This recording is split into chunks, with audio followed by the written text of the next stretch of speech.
Le Mac Mini M1, on va le pousser jusqu'au bout. On va regarder les performances en 8K, on va regarder les températures, on va regarder les temps d'export, on va faire plein de choses et on va lui en mettre dans les dents, mais méchamment. Mais ça les amis, vous le savez, ça sera juste après l'intro.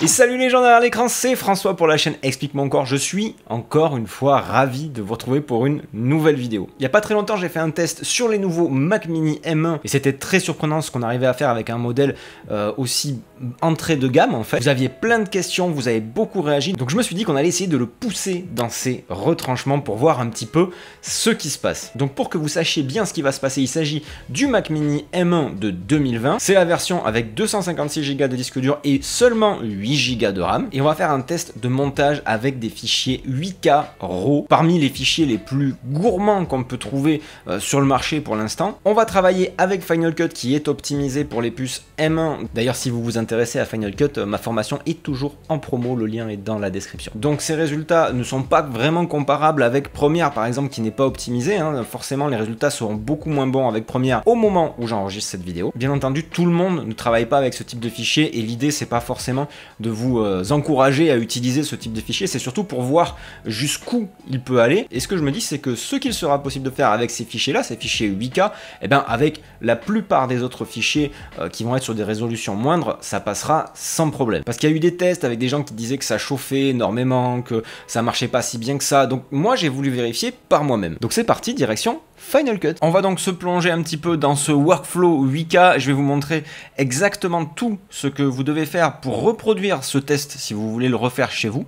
Vous allez voir, c'est vraiment pas très compliqué. Bah allez, on y va, hein, c'est parti. Alors la première chose à faire pour utiliser des fichiers RAID, du RAID code sur Final Cut qui ne les lit pas nativement, c'est d'aller télécharger le RAID Apple Workflow Installer, qui est un petit plugin qui pèse rien du tout. Sur la page que je vous montre ici, voilà, vous téléchargez la dernière, hein, c'est la version 17, faudra redémarrer l'ordinateur, etc. Mais ça va tout simplement vous permettre de lire les fichiers RAID dans Final Cut sans aucun problème. Et je vous mets le lien pour télécharger en description du plugin. Prochaine étape, on va aller télécharger des samples de fichiers 8K toujours sur le site de RAID, hein, parce qu'on n'a pas tous une RAID qui fait de la 8K à portée de main, mais c'est vraiment pour le test, pour voir un petit peu ce que le Mac Mini a dans le ventre. On prend la crème de la crème. Pour ça, RAID nous propose ici tout un tas de fichiers, de la Monstro, de l'Helium, de la Gemini, enfin bref, des trucs de fou. Nous, on va se concentrer sur les fichiers 8K, on va prendre ceux-là. Donc vous pouvez les télécharger et comme vous pouvez voir, ce sont des fichiers qui durent quelques secondes, hein. C'est très lourd, c'est très gros.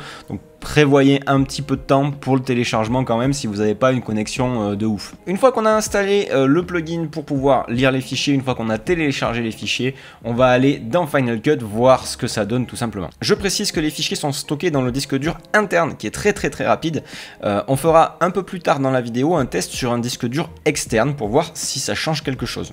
Alors j'ai importé mes fichiers, j'ai déjà commencé à travailler pour pouvoir vous montrer. Donc j'ai ici mes fichiers RAID bruts. Ah, là j'ai rien appliqué, tout ce que j'ai mis au-dessus est désactivé, donc il me lit juste les fichiers. Vous voyez que ça passe quand même assez crème pour l'instant, mais on va essayer de pousser un petit peu la bête dans ses retranchements. Sachant que vous voyez probablement des saccades sur votre écran, ça vient de mon enregistrement d'écran qui ne chope pas toutes les frames, forcément. Mais ici, vous pouvez me croire sur parole, ça marche impeccable, c'est hyper fluide, ça tourne, c'est de la 8K, voilà, ça marche impeccable. Ah, et pour pas tricher, hein, vous voyez les petits pointillés ici, je n'ai pas activé le rendu en arrière-plan. Le rendu en arrière-plan sur Final Cut, c'est un procédé qui fait que dès que vous ne touchez pas votre souris, dès qu'il y a un petit temps, en fait, Final Cut va calculer, va créer des fichiers optimisés pour ne pas avoir justement à calculer pendant la lecture. Ça sera des fichiers qu'il va uniquement lire et qu'il n'aura pas besoin de calculer. Ça, je l'ai désactivé pour vraiment qu'on ait les performances de calcul brutes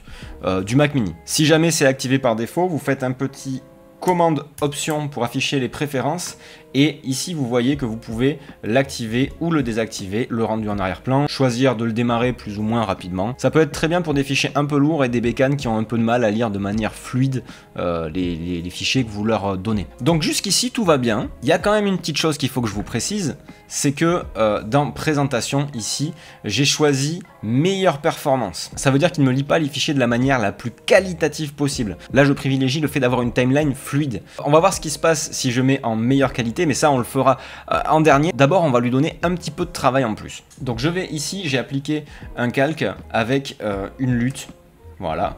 Une lutte de look. D'ailleurs, je propose des luttes, hein, le lien est en description, que j'ai créé moi-même et qui sont vachement sympas. Et donc là, on va lancer, la lutte est appliquée, le rendu n'a pas été fait, donc ça va être du calcul brut. On balance, ça reste fluide. Il gère donc la gestion du fichier 8K, plus, en plus, il n'y a pas de drop frame, il n'y a rien, c'est, voilà, ça marche. Ça marche, que vous dire. Bon, on lui a mis une lutte, c'est quand même généralement assez gourmand. Ce qu'on va faire ici, c'est que j'ai ajouté un grain de film en incrustation par-dessus. Ça, c'est quelque chose qui est quand même vachement gourmand aussi. On va voir ce que ça donne si on rajoute la lutte plus le grain de film. Attention, c'est parti. Et là, encore une fois, lutte plus grain de film en 4K, et ben ça passe quoi.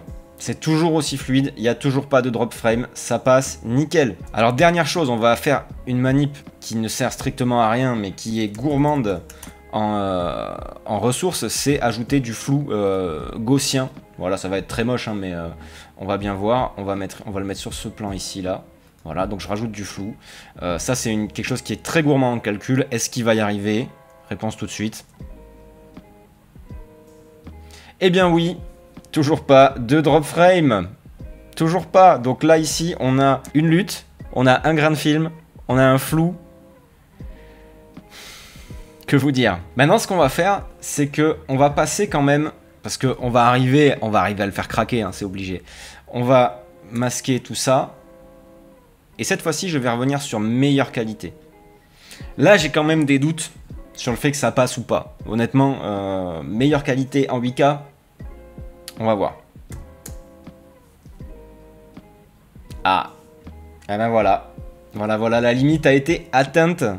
Là, on a vraiment beaucoup de drop frame en meilleure qualité. Mais honnêtement, les fichiers sont tellement définis que quand je me mets en meilleure performance, franchement, je vois pas de différence. Là, comme ça, sur mon écran, dans mon visualiseur, je vois pas de différence entre la qualité des fichiers en meilleure performance et en meilleure qualité. Ça se voit sur de la 4K, ça se voit aussi encore plus sur de la Full HD parce qu'on a quelque chose d'un peu flou. C'est pas très joli. Là, vraiment, au final, ça passe. Mais on a réussi à le faire craquer. Donc, si ça lag sans les luttes et sans le grain de film et sans effet, là, en meilleure qualité, c'est sûr qu'on pourra pas s'en sortir, on pourra pas y arriver.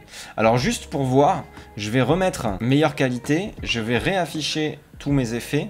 Et on va regarder du point de vue de la température, parce que ça c'est un truc. Il y a une vidéo qui est sortie il n'y a pas très longtemps d'une anglophone qui disait qu'avec Premiere, et ça je veux bien la croire, parce que Premiere n'est pas optimisée, on arrivait à des températures extraordinaires de 100 degrés. Bon, 100 degrés c'est pas ouf hein, pour un processeur, mais là j'ai un petit utilitaire, et on va lancer la lecture et voir ce qui se passe. Là on voit que... l'ordinateur, le CPU est à 26 degrés, que l'ordinateur est grosso modo à 30 degrés, sachant que donc j'ai Final Cut qui tourne et qu'il y a QuickTime qui enregistre l'écran en plus par-dessus derrière. Donc on lance, on est en meilleure performance et niveau température, ça monte un petit peu. Le CPU passe à 33 degrés, 34. C'est quand même assez fou parce que ça redescend à 33, 35. Toujours 33. Ouais, ça chauffe pas quoi. Ça chauffe pas au final. Donc c'est là qu'on voit quand même que Final Cut est vraiment optimisé. Et encore une fois, je remets pas du tout en question les tests de cette youtubeuse qui a fait quasi fondre soi-disant son Mac. Bon, 100 degrés, c'est pas fondre, mais voilà. Là, on a eu un pic à 40 degrés.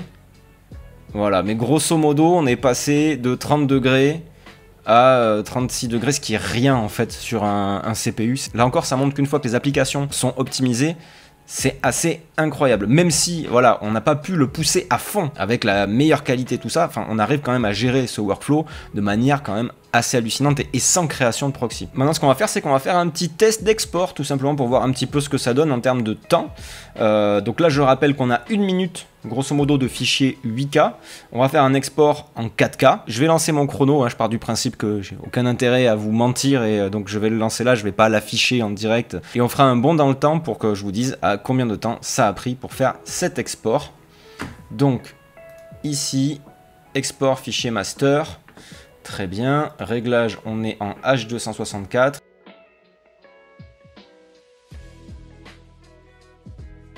4 minutes et 45 secondes environ. Ce qui est franchement pas mal, hein. Ce qui est franchement pas mal pour des fichiers de cette taille-là. J'ai enregistré un petit peu au passage la température du Mac. Vous avez vu que pendant l'export, il est monté en gros à un tout petit peu plus de 40 degrés, ce qui est ridicule. Le ventilateur ne s'est pas déclenché, enfin en tout cas il tourne apparemment un petit peu tout le temps à une vitesse très lente, ce qui fait qu'on ne l'entend pas, mais il s'est pas mis à souffler comme un porc. Notre dernier test maintenant, c'est de voir si on utilise un disque externe, est-ce que les performances sont les mêmes. J'ai déplacé ma bibliothèque entière sur le disque. Là j'utilise un Samsung T7, donc qui est quand même très rapide. C'est la technologie NVMe, c'est des débits d'environ 1 gigabit seconde, donc très rapide, pas autant que le disque interne du Mac. Donc ce qu'on va voir pour le coup ici, c'est est-ce que c'est intéressant d'acheter de l'espace disque directement dans le Mac, ou vu que c'est un Mac mini fixe, d'acheter un disque dur à côté qui sera moins cher. Est-ce que les performances seront meilleures sur le Mac mini que sur le disque externe? On va voir ça tout de suite. Je l'ai ouverte à partir du disque. Maintenant on va voir tout simplement ce que ça donne, juste en lecture ici. Et ça nous donnera un aperçu, soit ça marche, et auquel cas, bah, ça veut dire que les performances sont inchangées, soit ça ne marche pas et j'ai des lags et j'ai des drop frames, et là, bah, on pourra se dire que ça vaudra le coup d'acheter du stockage interne chez Apple. Voilà ce que ça donne tout de suite. Voilà, pas de drop frame, que ce soit sur le disque externe ou sur le Mac mini, donc n'achetez pas le stockage qui coûte une blinde chez Apple, achetez-vous un petit NVMe comme ce Samsung T7 et vous verrez, vous pourrez faire les choses exactement de la même façon. Donc maintenant je vais vous dire un petit peu ce que j'en conclus moi de tout ça. Bah déjà ça confirme ce que je pensais déjà, c'est-à-dire que c'est une machine qui est très intéressante en termes de puissance et surtout le rapport consommation d'énergie puissance. Ça montre aussi que l'optimisation des applications est vraiment quelque chose de primordial et il faut espérer que le plus possible d'applications, de plugins et autres outils vont arriver rapidement parce que pour l'instant les utilisateurs de première ne peuvent absolument pas reproduire ce genre de test, ça sera impossible, la bécane va vraiment galérer. Enfin, même si ce Mac mini est une très bonne machine, il y a quand même des rumeurs comme quoi dans l'année à venir il va y avoir des choses encore plus hallucinantes qui vont sortir. Ça reste une machine d'entrée de gamme, donc si vous envisagez d'acheter cette machine, réfléchissez bien. Potentiellement, il y a peut-être des choses qui seront sûrement un peu plus chères, mais plus puissantes qui vont arriver par la suite. Mais quand même, franchement, je suis bluffé, c'est assez ouf. Si d'ailleurs vous aussi vous êtes bluffé, eh bien mettez le petit coup de blaster sur le pouce en l'air qui se situe juste en dessous de cette vidéo. Vous pouvez aussi aller voir plein d'autres vidéos que j'ai faites sur la chaîne, je suis sûr que ça va vous intéresser. Vous abonner, soyons fous. Et puis moi, je vous dis les amis, à très bientôt pour une prochaine vidéo. Voilà la raison de la casquette depuis quelques temps. J'ai attendu que ça repousse un petit peu, histoire de pas non plus montrer un crâne d'œuf, mais voilà, c'était le petit cadeau de la fin.